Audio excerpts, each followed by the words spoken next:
우리는 지금 사순절을 보내고 있죠. 우리 문집사님 오늘 기도해 주신 것처럼 절제하며 말씀 묵상하며 기도하며 사순절을 보내고 있습니다. 올해 사순절은요, 사경회를 열면서 시작이 되었죠. 오늘은 사순절 5번째 주일을 맞이하게 되었습니다. 이 한 주간 시작되었는데 이 주일로 시작하는 이 사순절 5번째 주일로 시작하는 한 주간이 지나고 나면 이제 우리는 고난주간을 맞이하게 됩니다. 특별 새벽 기도회로 고난주간을 우리가 접하게 되는데요. 그러고 나면 기쁨의 날 부활절을 우리가 맞이하게 되죠. 부활절, 이 절기는 기독교인들, 이 교회에 있어서 가장 중요한 절기 중에 하나입니다. 그래서 이 날을 우리는 잘 마음으로 준비하면서 맞이해야 된다라는 것이죠. 그래서 오늘은 그 부활주의를 잘 맞이하기 위해서는 이 사순절을 잘 보내야 된다는 거예요. 부활이 있기 위해서는 예수님의 고난이 먼저 선행되어졌던 것처럼 우리는 절제하고 말씀 묵상하고 기도하는 이 절기를 잘 보내야 참으로 기쁘고 감사한 부활주의를 맞이할 수 있게 되기 때문인 것입니다. 그래서 오늘은 다음 주는 이제 고난주간이니까 오늘 사순절의 이제 마지막이라고 볼 수 있죠. 이때 사순절은 우리에게 어떤 메시지를 주고 있는가 함께 말씀을 나누면서 사순절에 필요한 우리의 신앙의 태도를 함께 나누고 또한 결단하는 그런 시간이 되었으면 좋겠습니다. 오늘 본문은요, 요엘서입니다. 요엘. 우리가 요엘서는 잘 못 읽어보죠. 쭉 창세기부터 읽어오다 보면 저기 소선지서는 우리가 참 읽기가 어려워요. 읽기도 어려울 뿐만 아니라 거기까지 간다 할지라도 내용이 이렇게 저렇게 중첩되어 있어가지고 특이점을 발견하기가 쉽지가 않습니다. 요엘서는 이 배경에 대해서 여러 학자들의 논란들이 좀 있어요.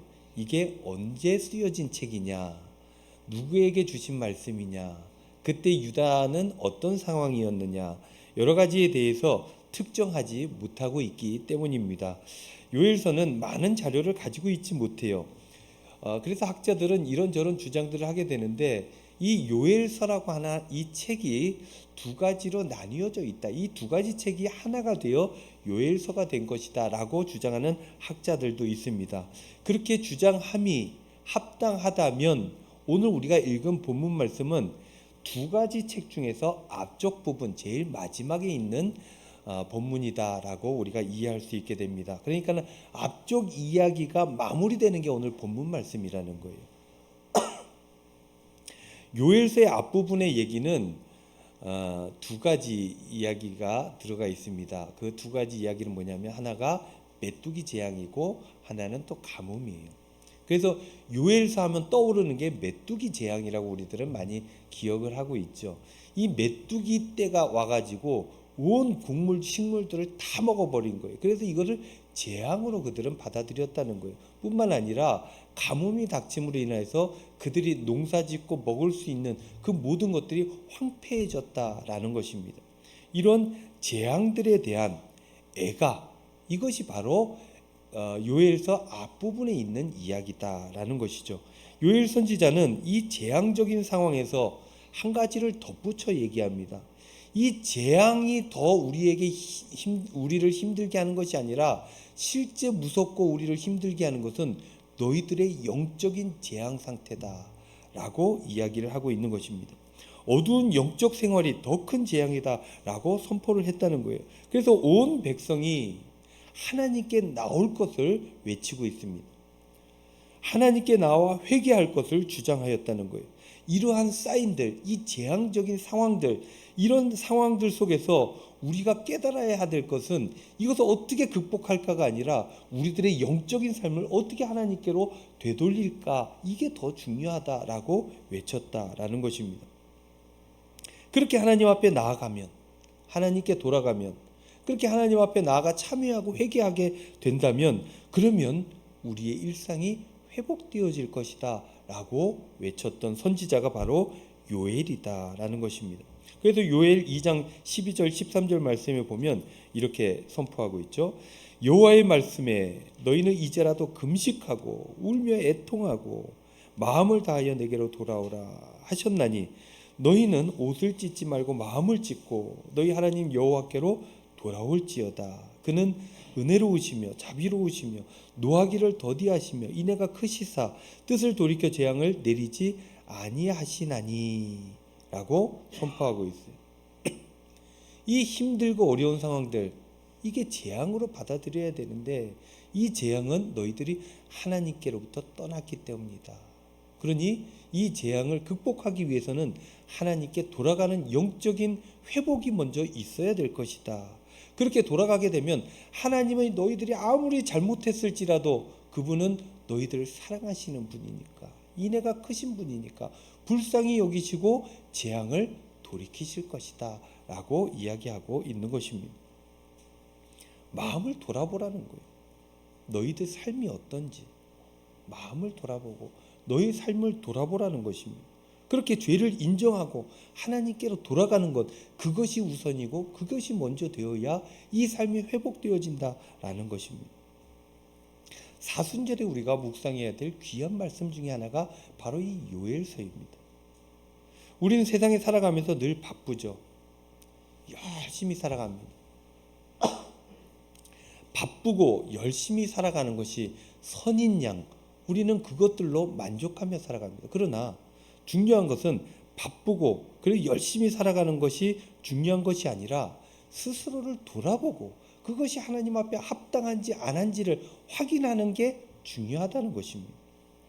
다시 말해서 돌아봐야 된다는 거예요. 하나님 앞에 나아가서 우리의 삶을 돌아봐야 된다는 거예요. 스스로에게 질문해야 됩니다. 나는 잘 살아가고 있는가? 나는 제대로 가고 있는가? 나는 무엇을 위해 지금 열심히 살아가고 있는가?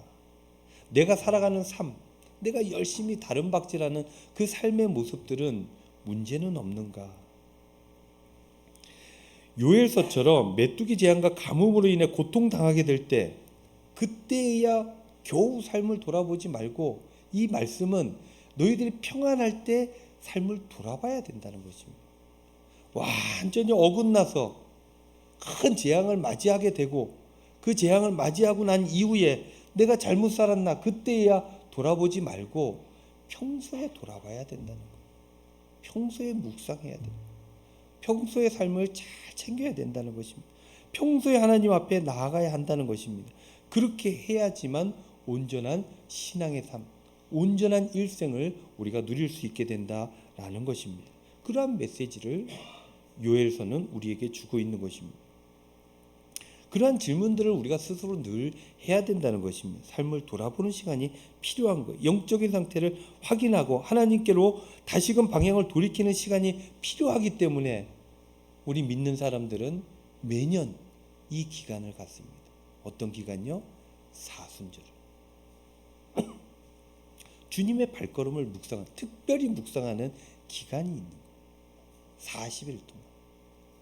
그 묵상을 하면서 내 삶은 어떤지 돌아보고 이게 내가 지금 어디로 달려가는지 확인하고 하나님을 향해서 나아가는 삶으로 수정하고 이러한 시간들이 필요한데 그것이 바로 매년 우리에게 주어지는 사순절이다. 그래서 우리는 이 사순절을 지키고 있는 것입니다.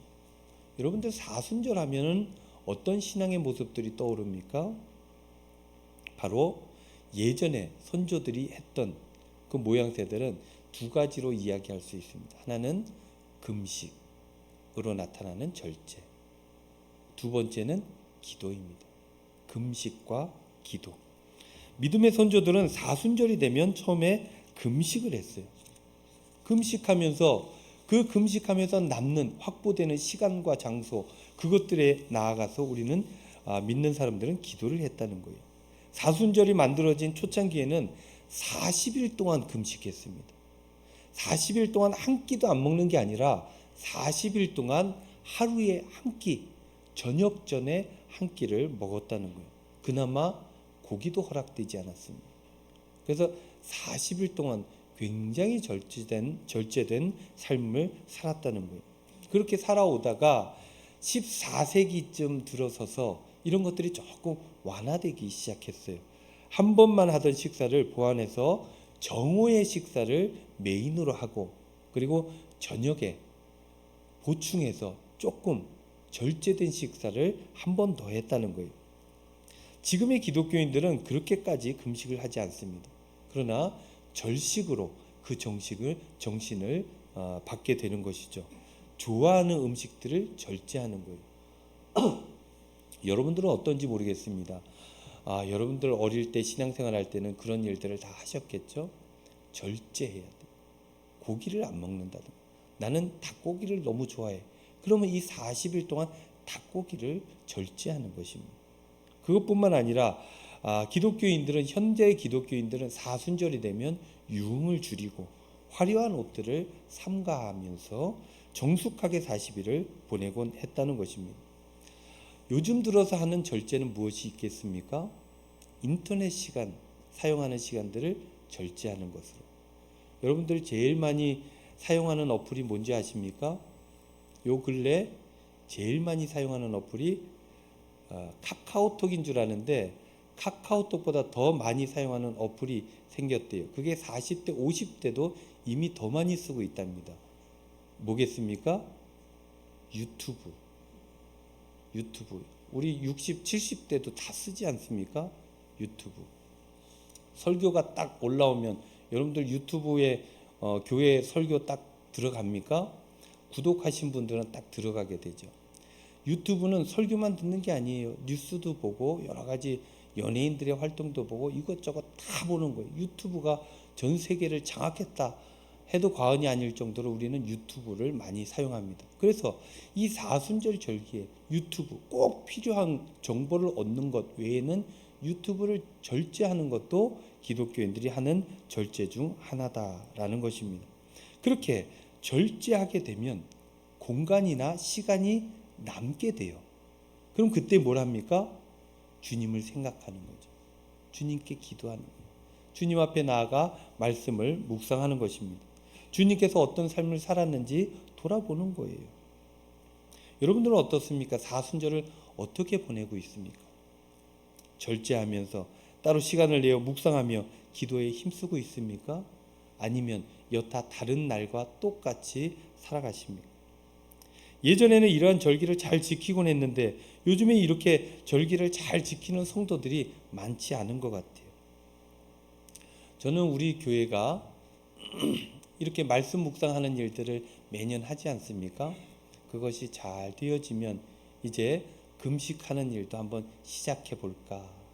그것이 잘 되어지면 나중에는 보라색 표기, 머리핀 이런 것들을 한번 해볼까 하는 계획들을 가지고 있어요. 남들이 모르는 일정이 있는 거예요. 남들이 모르는 기쁨이 있는 것처럼. 그래서 그런 것들을 우리 마음에, 우리 표식으로 나타내면서 사순절을 보내는 건 어떨까 생각들을 해보게 되는 것입니다. 그래서 오늘 본문 말씀을 통해서 사순절이라고 하는 절기가 우리에게 주는 메시지는 무엇인가, 그것을 알고 그것들을 요엘서를 통해서 알게 되고 그렇게 삶을 다시 한번 재정비하는 귀한 시간들이 되었으면 좋겠기에 오늘 본문 말씀을 함께 나눠보려고 합니다. 세 가지로 이 사순절의 메시지를 한번 나눠볼 텐데요. 첫 번째입니다. 요엘서 2장 12절 말씀. 여호와의 말씀에 너희는 이제라도 금식하고 울며 애통하고 마음을 다하여 내게로 돌아오라 하셨나니. 하나님께서 말씀하셨어요. 뭐라고요? 내게로 돌아오라. 사람이 하나님께 나아가면 제일 먼저 나타나는 현상이 무엇입니까? 하나님 앞에 나아가면 나를 제일 객관적으로 볼 수 있게 되는 것입니다. 나를 제대로 볼 수 있게 된다는 거예요. 여러분들 내가 나를 제일 잘하는 것 같죠? 그러나 하나님 앞에 나아가야지만 제일 잘할 수 있습니다. 왜냐? 하나님께서 우리를 창조하셨기 때문에. 여러분들 시간 나면 산책하다 한번 이런 거 한번 해보십시오. 운동장에서 눈을 감고 내가 저쪽까지 직선으로 걸어가 봐야지 하고 한번 걸어가 보십시오. 한참 한 20초 30초 걸어가 보세요. 똑바르게 걸어가고 있는 것 같지만 눈을 떠보면 딴 데를 바라보고 있는 자신을 발견하게 된다는 거예요. 나는 내가 똑바로 산다, 온전하게 산다, 나는 올바른 사람이다 라고 알고 있지만 사실 눈을 감고 가보십시오. 목적지를 잃어버립니다. 그래서 우리는 하나님을 저 멀리 있는 하나님과 그 하나님 나라의 가치를 바라보고 오늘을 살아가야 오늘이 온전해진다는 거예요. 그래서 하나님께서는 그렇게 말씀하시는 거예요. 나에게로 돌아오라. 딴 데 쳐다보고 앞만 보고 살아가는 것이 아니라 멀리 있는 나를 보고 나에게로 돌아오는 삶을 살아야 된다라고 말씀하신 것입니다. 하나님 앞에 나아가게 되면 교만한 사람은 자기가 얼마나 부족한지 알게 되죠. 하나님 앞에 나아가게 되면 위선 떨던 사람들은 자기가 얼마나 큰 죄인인지 알게 됩니다. 하나님 앞에 나아가면 자신의 공적, 내가 이만큼 이뤘고 나는 이 정도로 대단한 사람이다 라고 스스로 자부하던 사람들, 그런 사람들은 자신의 얼마나 큰 허물을 발견하게 되는지 모른다는 거예요. 사순절은 부활절 전 주일을 뺀 40일을 사순절이라고 합니다. 이 날이 언제 시작되어지냐면 주일 빼고 40일을 거꾸로 부활절부터 세 가다 보면 수요일이 그 첫날이 됩니다. 수요일을 그래서 사순절의 시작이라고 하는데 그 수요일을 제의 수요일 이렇게 부릅니다. 제의 수요일, 애쉬 웬즈데이라고 얘기를 하죠. 사순절이 시작되어지는 이 수요일은 예전에 사제들이 성도들에게 그 머리에 제를 올려줬다는 거예요. 올려주면서 이렇게 얘기를 했습니다. 흙에서 왔으니 흙으로 돌아갈 것을 잊지 마십시오 라고 이 제를 머리에 얹어주고 이 이야기를 들음으로 사순절을 시작하게 되었다라는 것입니다. 여기서 제가 상징하는 것이 무엇이겠습니까? 제는 다 타고 남는 가루를 제라 그랬잖아요. 제는 죽음을 상징하는 것입니다. 그러니까 제를 머리 위에 얹어주는 것은 자신을 돌아보고 죽음 앞에 있는 존재라는 것을 깨달아 알고 겸손하게 하나님 앞에서 온전한 삶을 위해서 살아가야 된다라는 것을 가르쳐 주는 것입니다. 그렇습니다. 세상에서 살아가다 보면 진짜 자신의 모습들을 잃어버립니다. 고달파하고 아파하고 또 교만해지기도 하고 잘못된 것을 위해서 살아가기도 하는 것인데, 그러나 하나님 앞에 서게 되면 자신이 얼마나 연약한 존재인지 알게 되고, 또 하나님 앞에 서게 되면 그렇게 연약하고 부족한 존재임에도 불구하고 하나님께서 나를 얼마나 사랑하시는지도 깨달아 알게 된다라는 것입니다. 이 두 가지를 알아야 된다는 거예요. 그래야 가장 온전하고 가장 중요한 것을 놓치지 않는 삶을 살아갈 수 있게 된다라는 것입니다. 사랑하는 성도 여러분, 이 사순절에 여러분들 하나님 앞에 나아가시기를 바랍니다. 하나님 앞에 자기 자신을 대면하는 그런 시간과 장소가 필요하다는 것입니다. 그렇게 하나님 앞에 나아가셔서 자신을 돌아보시기를 바랍니다. 그래서 가장 중요한 것들을 놓치지 않는 복된 삶을 살아가시는 저와 여러분들 다 되시기를 우리 주님의 이름으로 축원드립니다. 사순절에 얻을 수 있는 메시지 두 번째. 첫 번째 메시지는 뭐라 그랬어요? 하나님 앞에 나아가는 것이라고 했어요. 자신을 돌아보는 거라고 했습니다. 그러면 두 번째는 무엇이겠습니까? 자신을 돌아보게 되면 어떻게 됩니까? 자신의 모습을 보게 되면 회개하게 되죠. 내가 이런데 우리 주님 나를 이렇게 사랑하셨군요. 하나님, 내가 온전히 살기 위해서 더욱 애쓰겠습니다 라고 마음을 고쳐먹게 되는 거예요. 내가 이렇게 부족한데도 나를 사랑하시고 나를 구원하기 위해서 목숨까지도 내어놓으셨던 주님을 보니 감사할 수밖에 없는 거예요. 그러면서 내가 얼마나 잘못되게 살았는지 깨달아 알게 되고 그렇게 마음을 움직여 회개하게 되는 것입니다. 12절 말씀에도 보면 이런 말씀이 있어요. 여호와의 말씀에 너희는 이제라도 금식하고 울며 애통하고, 금식하며 울며 애통하라고 했어요. 애통하는 것이 무엇입니까? 슬퍼하고 가슴 아파한다는 것입니다. 그렇게 나의 죄를 발견하고 그럼에도 불구하고 포기하지 않으시고 사랑하시는 하나님을 만나면 너무나 죄송해진다는 거예요. 마음의 애통함이 나타나게 된다. 눈물을 흘리게 되는 거예요. 그렇게 절제하는 삶을 스스로 살아갈 수 있게 된다라는 것입니다. 눈물, 울며 애통하라 그랬어요. 울며 애통하라. 눈물은요 진실을 나타내는 척도로서 보여지기도 합니다. 눈물은 언제 흘립니까? 너무너무 고마울 때. 나는 한 것도 없는데 나한테 너무너무 잘해줘서 너무너무 고마울 때. 그것을 생각하니 너무너무 고마워서 눈물이 나는 것입니다. 또 언제 웁니까? 미안할 때. 내가 이렇게 하면 안 되는데 이런 실수를 저질렀다는 거예요. 그래서 저 사람한테 너무너무 미안한 거예요. 그때 눈물이 나는 것입니다. 그리고 사랑받을 때. 난 그런 존재가 아닌데 너무너무 사랑해 줄 때, 그 사랑을 내가 알게 될 때 눈물이 나는 거예요. 하나님 앞에 나아가면 이 모든 것들을 깨달아 알게 된다는 거예요. 얼마나 고맙습니까? 다른 종교들은 다 신을 향해서 나아가는 종교들이에요. 그러나 기독교는 하나님께서 내려오십니다. 하나님께서 여러분 삶의 자리로 나아가. 그래서 여러분들 손을 붙들어 주시는 것입니다.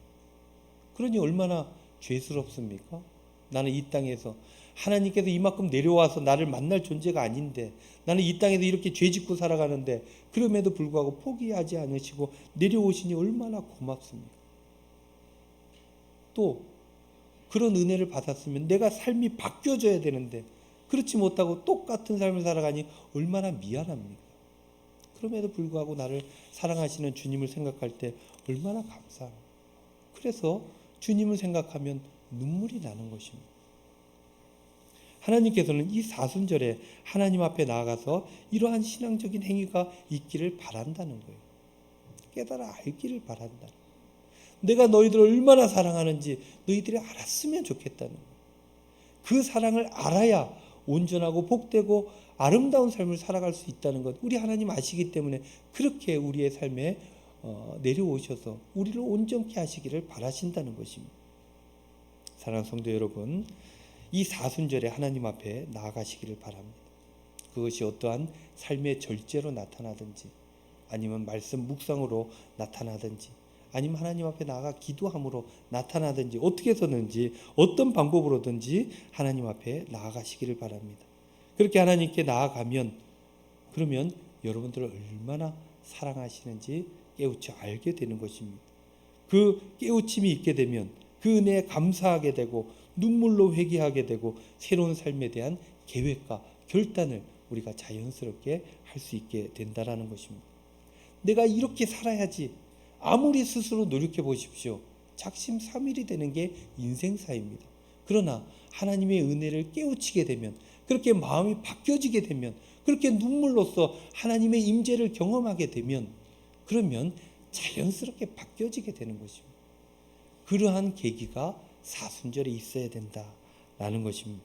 그렇게 천국을 향해 나아가는 귀한 발걸음으로 복된 삶을 살아가시는 저와 여러분들 되시기를 우리 주님의 이름으로 축원드립니다.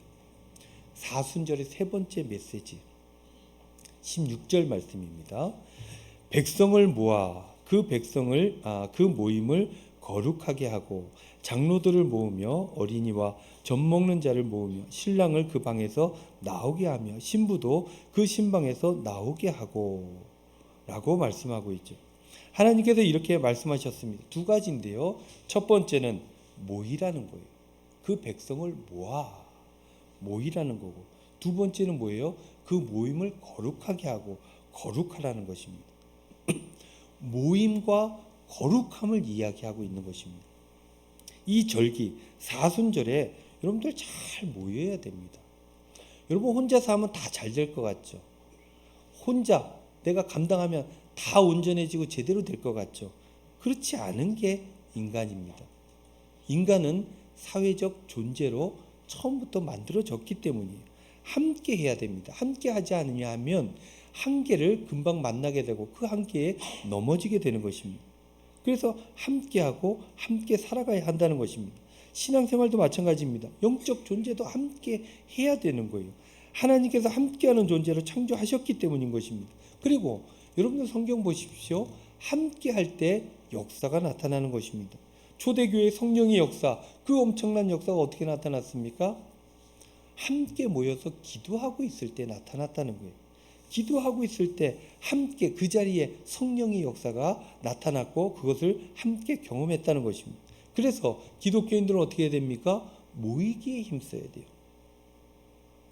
여러분들, 우리 교회는 좀 예외이긴 하지만 코로나 지나고 나서 인원이 회복이 안 됩니다. 교회들이. 왜냐하면 혼자 예배드리고 하는 것들이 극복이 안 되는 거예요. 왜? 나가려면 씻어야 되고 옷 입어야 되고 머리 만져야 되고 일찍이 움직이는 게 너무너무 귀찮거든요.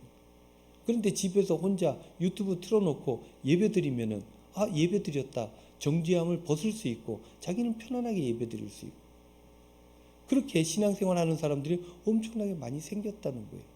그러나 잘못된 생각입니다. 신앙생활은 혼자 하는 게 아닙니다. 모여야 됩니다. 예배 때 모여야 되고 모인 이 인원들이 서로 도와야 돼요. 헌신하고 봉사해야 됩니다. 기독교의 사랑은 그냥 머리로 알아질 수 있는 게 아닙니다. 본인이 예수 그리스도의 사랑을 받고 헌신하고 봉사할 때 그 사랑을 온전히 깨우칠 수 있게 되는 거예요. 사회로 나가야 돼요. 복음을 전해야 되는 거예요. 그 할 수 있는 만큼 그 일들을 감당할 때 주 예수 그리스도의 은혜가 그때 그 자리에서 시작되기 때문인 것입니다. 머리로 신앙생활 불가능합니다. 몸이 움직여야 돼요. 그렇기 때문에 이 성경은 늘 이야기합니다. 모이기를 힘쓰라고 늘 이야기하는 것입니다. 그렇게 모일 때 경건이 나타나게 되고 그렇게 모일 때 거룩함이 이루어질 수 있게 된다라는 것입니다. 오늘 본문의 16절 말씀에 보면은 백성들을 모으라 그랬어요. 근데 장로들도 모으라 그랬어요. 어린이도 모으라 그랬어요. 젖먹이까지 어린아이, 그 아이가 뭘 하겠나? 그런 아이들까지 다 모이는 것이 중요하다는 것입니다. 어디까지 모이라 그랬냐면 신방에 있는 신랑 신부들까지도 나와서 모여야 된다 그랬어요. 여러분들 구약의 율법에 보면 결혼한 남자들은 전쟁에도 부르지 않습니다. 아무리 중요한 전쟁이 있어도 결혼하면 1년 동안 차출하지 않습니다. 그들에겐 굉장히 특권을 줘요. 왜냐하면 그 대를 이루어가는 일들이 그들에게 매우 중요하기 때문입니다. 그러나 이 모이는 일, 하나님 앞에 나아가서 성도들이 모이는 일은 그 모든 것들 이유가 안 된다는 거예요. 다 나와서 모여야 된다는 거예요. 모이는 것이 중요합니다. 이게 경건의 시작이에요. 거룩함의 시작이 되는 것입니다. 만날 때, 그래서 모임이 될 때 하나님의 역사가 나타나게 된다는 것입니다. 그래서 히브리서 10장 25절 말씀에 보면 이런 말씀이 있죠. 모이기를 패하는 어떤 사람들의 습관과 같이 하지 말고 오직 권하여 그날이 가까움을 볼수록 더욱 그리하자. 예수 그리스도의 오심, 재림을 생각할 때 더욱더 모여야 된다는 것입니다. 그리고 사도행전 2장 46절 47절 초대교회 모습이죠. 날마다 마음을 같이하여 성전에 모이기를 힘쓰고, 생명 살림의 역사는 이것으로부터 시작된다는 거예요. 성전에 모이기를 힘쓰고 집에서 떡을 떼며 기쁨과 순전한 마음으로 음식을 먹고 하나님을 찬미하며 또 온 백성에게 칭송을 받으니 주께서 구원받는 사람을 날마다 더하게 하시니라. 잘 모일 때 구원받는 백성들도 모이게 되는 것입니다. 그렇게 영향력이 생기게 되고 예수 그리스도의 복음과 사랑을 전파할 수 있게 된다라는 거예요. 마음을 같이하여 성전에 모이기를 힘쓰면 그러면 거룩함을 회복할 뿐만 아니라 선한 영향력, 복음, 사랑이 전파되게 되어진다라는 말씀인 것입니다. 사랑하는 성도 여러분, 이 사순절에 더욱더 모이시기 바랍니다. 가족들이 모여서 가족 예배를 드리는 거예요. 교회에 모여야 됩니다.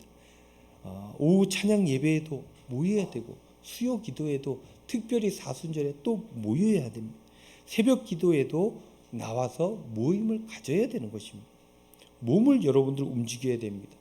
영적으로만 된다? 불가능합니다. 예수 그리스도의 신앙의 전수는 그렇게 나타나지 않습니다. 몸을 움직여야 됩니다.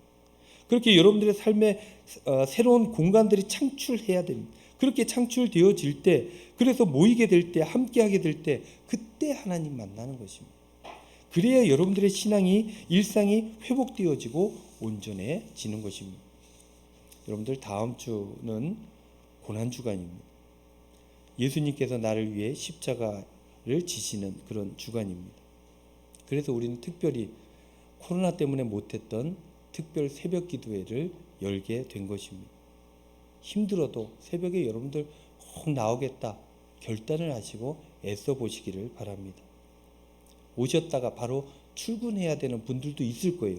김밥 한 줄 먹고 출근하시기를 바랍니다. 그렇게 주님을 위해서 몸을 움직여야 돼요. 모여야 됩니다. 그래야 온전한 신앙의 삶이 시작되어진다라는 것입니다. 고난에 참여해야 그 부활이 의미가 있게 된다는 거예요. 로마서 8장 17절 말씀에 보면 우리 현수막이 이제 바뀌었는데 이제 로마서 8장 17절이라고 저 왼쪽 위에 나와 있어요. 글자가 작아서 잘 안 보일 텐데 이런 말씀이에요. 자녀이면 또한 상속자 곧 하나님의 상속자요 그리스도와 함께한 상속자니 우리가 그와 함께 영광을 받기 위하여 고난도 함께 받아야 할 것이니라 이렇게 써 있습니다. 함께 고난을 나누어야 돼요. 그것이 특별 새벽 기도회든 무엇이든 여러분들이 고난에 동참해야 됩니다. 그러할 때 하나님의 자녀된 삶을 살아갈 수 있게 된다. 로마서는 우리에게 말씀해 주고 있습니다. 여러분들 말씀을 정리하겠습니다. 이 사순절에 우리가 얻어야 될 메시지가 3개가 있다 그랬어요. 첫 번째는 하나님 앞에 나아가 자신을 돌아보는 일. 두 번째는 자신을 돌아보고 참회, 회개하는 일. 세 번째는 모이는 일. 그래서 거룩을 회복하는 일이라고 했습니다. 사랑하는 성도 여러분, 이제 사순절이 2주 남았어요. 12일 남았습니다. 이 남은 절기 가운데 여러분들 자신을 돌아보고 회개하며 거룩함을 회복하는, 그래서 하나님과 가까워지는 하나님 나라에 살아가는 저와 여러분들 다 되시기를 우리 주님의 이름으로 축원드립니다.